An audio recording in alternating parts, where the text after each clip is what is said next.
2024 के चुनावी रण में केंद्र की सत्ता से नरेंद्र मोदी की सरकार को उखाड़ फेंकने के लिए विपक्षी इंडिया गठबंधन एक बार फिर मंगलवार को एक साथ बैठने जा रहा है। उम्मीद है कि सीट शेयरिंग और अन्य चुनावी मुद्दों पर सहमति बन सकती है। उससे पहले शिवसेना के मुखपत्र सामना के संपादकीय के जरिए कांग्रेस को बड़ी नसीहत दी गई है।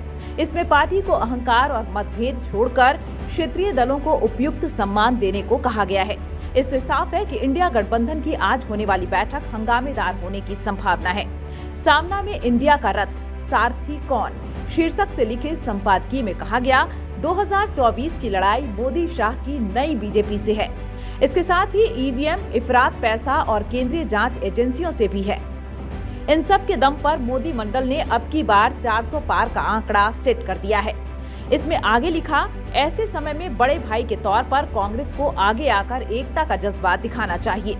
आलेख में 5 राज्यों के विधानसभा चुनाव परिणाम का जिक्र करते हुए कहा है, भारत जोड़ो यात्रा की शुरुआत ही मध्य प्रदेश से हुई, लेकिन कांग्रेस की सबसे बुरी पराजय मध्य प्रदेश में हुई।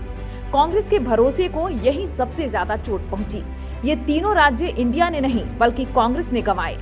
कांग्रेस जीत का केक अकेले खाना चाहती थी, इसलिए राज्य की छोटी पार्टियों और गठबंधन आदि को दूर रखा गया। सामना के संपादकीय में कहा है कि यदि कांग्रेस पार्टी को बीजेपी को हराना है तो उसे अपने मित्रों के साथ चर्चा करके निर्णय लेना होगा। सिर्फ महान बनने का दिखावा करने से काम नहीं चलेगा। इंडिया गठबंधन में कई जानी मानी पार्टियां और उनके नेता हैं। वे अपने अपने राज्य के स्वामी हैं। पश्चिम बंगाल में ममता, तमिलनाडु में स्टालिन, महाराष्ट्र में शिवसेना पक्ष प्रमुख उद्धव ठाकरे, शरद पवार, झारखंड में सोरेन, उत्तर में नीतीश कुमार, लालू यादव, अखिलेश जैसे प्रमुख लोग चमत्कार करने की क्षमता रखते हैं। दिल्ली, पंजाब में केजरीवाल का सिक्का चल रहा है। इन सभी के साथ उनके हिसाब से चर्चा होना जरूरी है। संपादकीय में नए दलों को भी शामिल करने की नसीहत दी गई है। इसमें लिखा है, कई नए मित्र गठबंधन में आना चाहते हैं। उनसे पुराने मतभेदों को गाड़कर उनका स्वागत किया जाना चाहिए। कपिल सिब्बल जैसे जुझारू कानून के पंडित से इंडिया गठबंधन को मदद ही मिलेगी।